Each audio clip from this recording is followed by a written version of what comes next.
What you're about to watch starts like an ordinary DUI case, but within minutes, the defense begins asking questions that make the trooper pause again and again. Every answer is about to be picked apart in front of the jury. Stay until the end, because this courtroom battle keeps getting more intense with every minute. Do you swear or affirm to tell the truth, the whole truth, and nothing but the truth? Yes, ma'am. Could you please state your name? Trooper James Cameron Wright, And where are you employed? Kentucky State Police, Post 4, Elizabethtown. Okay. What's your job there? Road unit, trooper, work the road basically. How long have you been in law enforcement? 4 years. Has all of that been with the state police? Yes. Okay. Talk to me a little bit. Well, tell me first, where are you from? I'm from Elizabethtown, Okay. born and raised. Okay. Tell me a little bit about what does it take to become a police officer? Well, you got to meet certain qualifications. I know for us, you've got to complete a 6-month academy, pass background checks, polygraph test, physical fitness test, and an entry written exam. Now, were you working for the Kentucky State Police in Elizabethtown on November 7th of 2020 at about 6:30 in the evening? Yes, ma'am. And did you have reason that date to make contact with Ms. Chastity Brock? Yes, ma'am. Can you identify her, please? Yes, she's right there next to her counsel. Okay. All right. So, and now you have had a chance to review the in-car video that you provided to us, correct? Yes, ma'am. Okay. Now we're going to get to that in a second, but tell me about what happens when you first make contact with her after you pull her over and she stops her. This is where the prosecution lays out its entire version of events. Listen carefully to every detail the trooper gives now, because many of these statements are going to be challenged later in court. So when I go to pull over, we start going over to the right side of the road actually, and she actually puts on a left turn signal, which I thought was odd. But when she pulls over to the right, make contact with her, I noticed slurred speech. I even asked her if she has any speech impediments, and she told me she did not, so she doesn't have a lisp. Smelled the odor of alcoholic beverages coming from inside the vehicle, asked her if she'd been drinking, she said she had not. And then when I confronted her about the odor of alcoholic beverages, then she backtracked, and then she told me, yeah, I had one drink. That admission changes the tone of the traffic stop instantly. But the big question is whether one drink alone explains everything the officer claims to have observed. Now, when you approached the vehicle, was she wearing a seatbelt? No, ma'am. And did she admit to you that she wasn't wearing a seatbelt? Yes, ma'am. Did you ask her to see proof of insurance? Yes, I did. And tell me about that.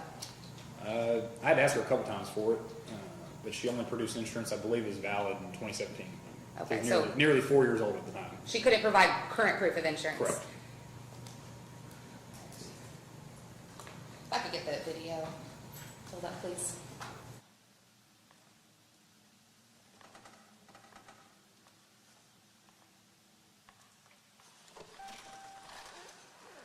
Be honest with me, okay, ma'am? Yes, sir. I'm going to ask you one more time. How much have you had to drink tonight? I had a drink on the way down here. Okay. Let me ask you another question. Yes, sir.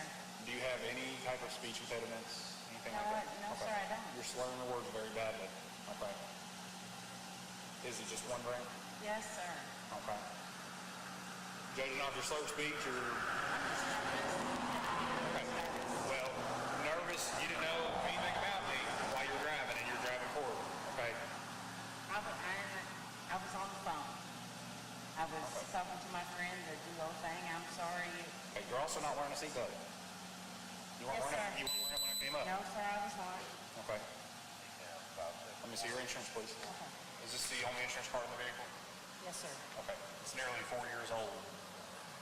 Well, 2017. I mean, I know it's insured. I mean, I don't know. okay, what can I do? Walk back to the front of my car. Yes, sir. Do you take medications? I do. What kind of medications do you take? I just take Wellbutrin. I take levothyroxine. I take, it's just for my thyroid. All right, you have a pain medication? No, sir, I don't. Okay. You have narcotics? No, sir, I don't. What you want to do, put your butt face in my car. Okay? Okay? You're going to put your feet together. Yes? Step over to your right. Just look right there, okay? You're going to place your feet together and keep your arms out to your side. Yes, sir. All right? Hold that position until I tell you to begin. Yes, sir. Okay? All you're going to do now is you're going to fall and set my finger in your eyes only. Yes, sir. Nothing else. Do you have any issues with your eyes? No, I don't. Odor of alcohol beverages coming off you. It's strong. Okay? Yes, sir.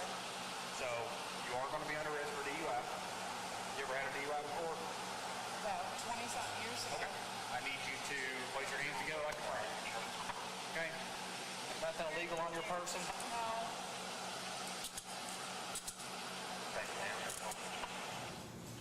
Trooper Wright, good afternoon. Good afternoon, sir.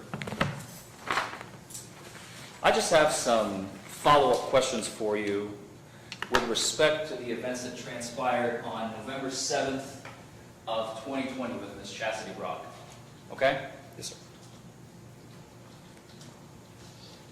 All right. Now, first things first, I think one of my most burning questions about this whole interaction when I first got this case, you know, this is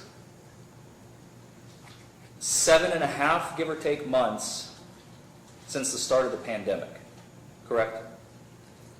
I'm not sure when it actually started, but probably, yeah. Around March, does that sound Yeah, about that right, sounds of 2020? Right. And this is November Yes. of 2020. Yes, sir. Even the booking photo that was passed around that the jurors got to see of Ms. Brock that evening, even she has a mask kind of hanging off her neck, Right. right? You were not wearing a mask that night. Correct.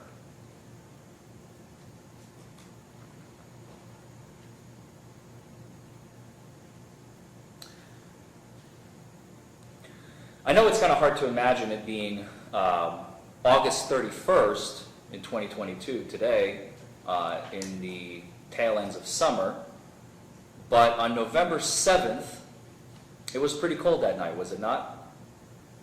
I couldn't tell you the temperature. She was dressed warm. I was dressed in my winter uniform, so. You're saying that Ms. Brock was dressed warm? She was dressed as if it was warm. She was in shorts and a t-shirt. Dressed as if Kentucky it was weather, you warm. never know. Okay, I'm sorry, I misheard you. She was dressed She was dressed as if it was was warm. I was dressed in my winter uniform, You were dressed in your winter uniform? per policy, yes. Okay. Is that why the long sleeves? Right. Did you give her an opportunity to get a jacket or anything? No. There was a lot of discussion during your direct examination about standardized field sobriety testing, right? Yes. And you talked about how important it is to follow the training promulgated by what we like to call in the profession NHTSA, but it actually stands for, it's the NHTSA, the National Highway Traffic and Safety Administration, right? Yes. There's a book, a very, very thick one of all the, you remember that book? I do, yes. You had to go through that book and then another book when you went through ARIDE, the Advanced Roadside Impairment Detection Enforcement, right? Correct. So you kind of revisit that training, right? Before you take ARIDE, you have to make sure that you know the standardized field sobriety testing back and forth, like the back of your hand, right? It's like a refresher, yeah. But they won't let you into ARIDE unless you can show your medal with the standardized field sobriety testing, would they? I think that's right, yeah. At the very beginning. I think Does that ring a bell? I think that rings a bell, yeah. It's like I said, it's been 3 or 4 years since I've taken the course, so. No, that's fair. I just want to clarify for the ladies and gentlemen Yeah, of it's, the jury. there's like an entry thing to it that you have to be at a certain standard, I would say, what they call it. Okay. And one of the things that the National Highway Traffic and Safety Administration manual promulgates, as they have it written down in how you are trained, certain individuals should not be administered standardized field sobriety testing. Is that correct? What do you mean by certain individuals? Like, People over the age of 65, for example, correct? I believe the manual says that the results are skewed a little bit if they're over 65. Doesn't mean you cannot put them through field sobriety, but they're not, I would say they're as reliable. So the results could be compromised, I believe is what the manual says. Does that ring a I bell? don't know the exact word, but I know that they're not as concrete, I would say, as if 20, 30-year-old person. Not as reliable, using a word that you Yeah, said. that'd be. I believe the language in the manual, and please correct me if I'm wrong, I read it a while back. There's a section that says, if the standardized field sobriety tests are not performed in accordance with the standards in this manual, the results of the tests may be compromised. Is that Here's why this matters. The defense isn't saying the tests are meaningless. They're arguing that if the rules aren't followed exactly, the results become much less reliable. That could affect how the jury views the entire investigation. ring a bell? If you're telling me that's what it says, then I'll take your word for it. I can't correct you because I don't know the exact Okay, language on it. all right, fair enough. But we both agree that it's, if not that language, the reliability is put into question of the results of the tests, That's of fair. course, right? That's fair. And one of this group of individuals that should not be administered these tests because the results may be compromised is anybody that is 50 or more pounds overweight. Do you remember that? I remember there is something in there about weight yet. I just don't know those specifics on it. What do you think? Should an officer remember these training details before testifying in court, or is it reasonable to forget them after several years? Let me know in the comments. How tall and how much did Ms. Brock weigh on November 7th, 2020, the night of her arrest? Do you remember? I'd have to look at the citation to look at her statistics on there. Would it refresh your recollection if I showed you a copy of the citation? More than likely. If I may approach, Your Honor? Yes, I have a much larger copy, but... that's fine. This is the two-page copy of the citation of Ms. Brock on the night of her arrest, correct? Yes. This is the copy we received from the Commonwealth. It's not as polished as the Commonwealth's copy, since they kind of squished 2 pages together under one, the 2 pages of your citation. Can you find on there, I believe it's on the top right-hand side, her height and her weight? And could you tell us what that is to the jury? I'm just going off of how I see it on here. It looks like it's 5'8". 5'8". 155. That's right. 5'8", 150. Mine's more clear over there. And I apologize, my copy is just a little, there we go. This is much more legible. Thank you. 5'5", 185. Did you say 5'5", 5'5", 185? 185. Yes, sir. Okay, if I may approach, Your Honor? Yes. Does that refresh your recollection of that night? I mean, I don't really try to look too much into someone's weight, but if that's what it was, then that's what it was. I'm not asking if you tried to insult Ms. Brock or not. I'm simply asking you, did you follow procedure when you filled out the citation, you filled out the details of her height and weight, yes or no? The citation would either be correlating with what she's told me she weighs or what her driver's license would say. Okay, I'm not just making up a weight and putting it on there, if that makes sense. I would sure hope not. It's kind of awkward to ask, especially a woman about the way. I understand, I don't and know. it's something we have to talk about Right. because the validity of these tests could be I compromised. understand that. I can't tell you how I came to 185. It was either her telling me it was 185 or off her driver's license telling me 185. I don't know. Do you remember before she began the walk and turn test?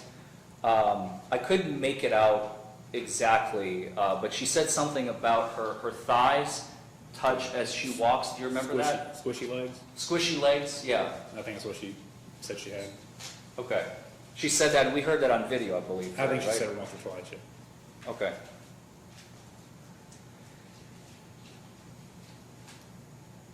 Now let's back up a little bit.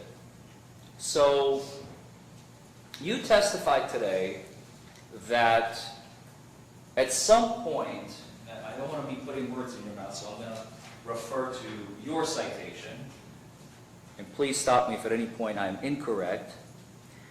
You said that you observed causing oncoming traffic to stop in the middle of the road. Yes. Where was that on video? I don't know if the video captured it or not, but the traffic that was coming initially after I pulled out on her was the traffic that had to slow down to a stop. So your video camera did not capture that incident, correct? I guess correct. When you asked Ms. Brock to exit her vehicle, okay, let's go back a little bit. After you stopped her, You asked her out of the vehicle, correct? Yes, sir. She got out of the vehicle with no issues whatsoever. Yes, sir. She didn't stumble, No, sir. she didn't fall, No, sir. she didn't lean on the car for balance. My car, yes, but not initially. While getting out. Yeah, While getting out. Yeah. Okay, let's just focus on this one little Okay. snippet, okay? That's all I'm I just talking want to make sure about. we're still talking about just getting out. Just talking about getting out of the car, I'm not talking about the whole picture, Okay, gotcha. okay? She didn't fall, Nope. she didn't trip, No, sir. she didn't have to like catch herself or anything. No, sir. She didn't lean on the car door as she was getting out. No, sir. And she walked over to the front of your cruiser where you asked her to stop, Yes. where you're going to be administering the standardized field sobriety tests, Yes. correct? Okay. One of the first questions you asked her was, have you been drinking? And at first she said no, right? Yes. And then you got a little bit more confrontational with her because you said, look, I can smell it, right? So be honest with me, tell me how much have you had to drink, right? Do you remember that? Yes. And then she told you, yes, I had one drink, correct? Yes. And she said that at least 3 or 4 times during the interaction. From the moment she finally admitted to one drink, she repeated that as we heard in the video throughout several times, correct? Like up until the end of the video, essentially? Yes. Yes. You also asked her if she takes any type of medications. Yes. And one of the answers she gave you, she said, I take thyroid medication, and she listed them. Well, I think Wellbutrin was one of them. And then you asked a follow-up question. You said, do you take any opioids or narcotics? Do you remember that question? Opiates, and the Wellbutrin is a central nervous system depressant. It's like an anxiety medication. It's not a thyroid medication. Okay. When you asked her if she takes any opioids or narcotics, she said no, correct? Correct.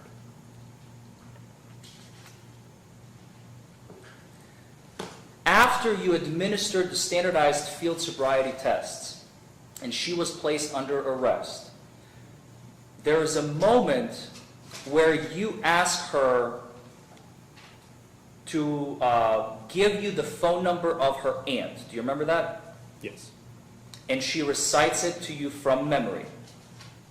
Well, she gave me her number first. And then she gave me a number. First, she gave you her number because Yes. she wasn't sure what you were asking, right? I don't know what she was thinking. Fair enough. And then she gave you her aunt's number, Yes, and Betty. with whom you spoke to on the phone. Yes. The video that we watched is the dash camera video of your police cruiser in this case, correct? Yes, sir. You do not wear a body camera. We do not have body cameras, so no, I do not. You did not wear a body camera that night. Kentucky State Police does not have body cameras. I have like an audio pack that goes on my belt, which is why you can hear me outside the car. But we have no dash cam or body cameras. Does that make sense? We have It a dash does. camera. I guess what I'm asking is, because I don't want you to speculate on the stand, because you know your testimony is under oath, right? Yes. And you can tell us with absolute 100% certainty of all, how many posts do we have in Kentucky? 12, 13? 16. 16, thank you. 16 posts. How many troopers is that? Do you know? Pretty understaffed. I would say around 700, 800 maybe. 700, 800 active Kentucky State Police troopers. At the moment, yeah. At the moment. I'd say about around 700. Well, road units, maybe less. What about in November of 2020, since I want to talk about the date of the incident? Objection to relevancy. Well, Your Honor, he has testified that Kentucky State Police troopers do not wear body cams. I just want to make sure if he's speculating or if he actually knows for a fact that every single of these 700, 800 troopers does not have a body camera, personally. I think that that still is irrelevant to, the question is, did he have one that day? And he's obviously said he did not have one. That we have in-car video and that's it. I think that's answered the question appropriately. I think it is asked and answered. I think we can move on. I'll move on, Your Honor. Thank you. You said that you had your blue strobe lights going at the time that you administered the horizontal gaze nystagmus. Am I remembering that correctly? Yes, sir. Do you have a switch in your cruiser that would turn those lights off? Yes. What happens if you flip that switch into the off position? Then my blue lights go off. You could have done that in this case, and you did not do that, correct? Yes, but I'm not turning my blue lights off on the side of the road. That's not safe.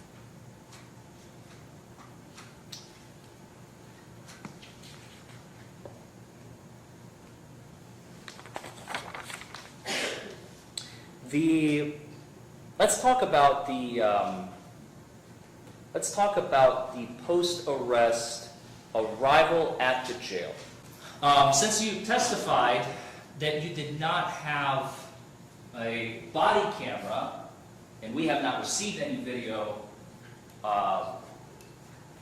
after this current video has stopped, I imagine that there is no video preservation of your interaction with the registered nurse, Courtney. I don't know if the jail has video. Okay. Were you present in the room when Ms. Brock's blood was drawn from her vein? With 100% certainty, I can't tell you if I was or not. I'm 99 times out of 100 I am. But in this case, I couldn't tell you with 100% certainty. No, so you don't remember? I don't recall, no. You don't recall whether or not you were present when Ms. Brock's blood was taken? Correct.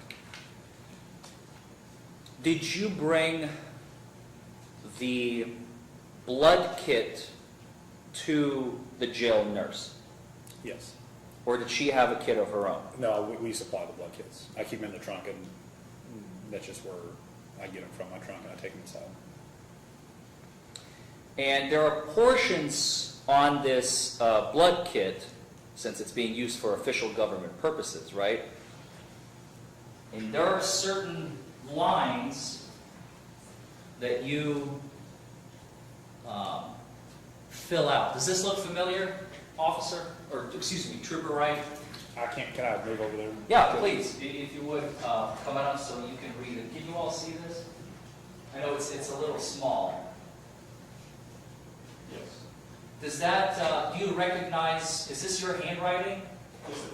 This is your handwriting on the left in the black pen. Scroll down a little bit. I wanted to ascertain the top of it because it doesn't all fit on one screen. So you see where it says date blood was drawn. We have the date of the incident at the top, right, November 7th of 2020 at 6:33. The county is Hardin.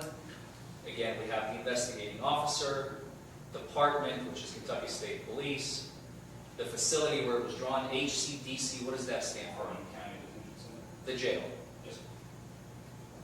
Drawn by Courtney. Yes. Case, or this is the citation number for this particular citation that you drafted in this case, right? You did not write that, so I'm not going to ask you a question about it. We have some information redacted here for privacy purposes. And then you have to check the appropriate blocks, right? Yes, sir.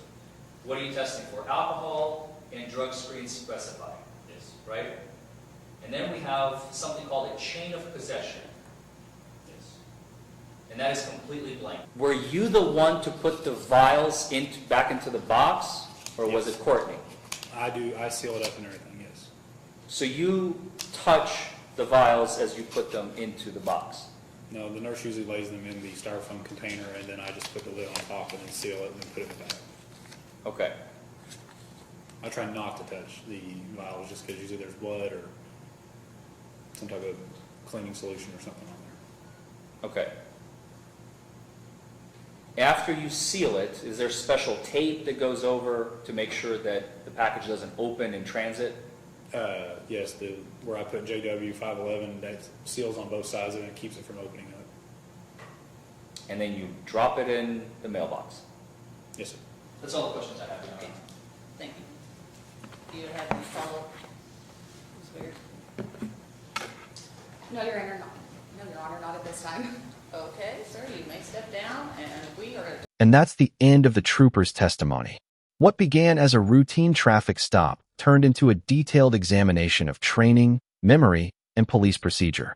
Now it's your turn. Did this testimony strengthen the prosecution's case, or did the defense raise enough questions to create reasonable doubt?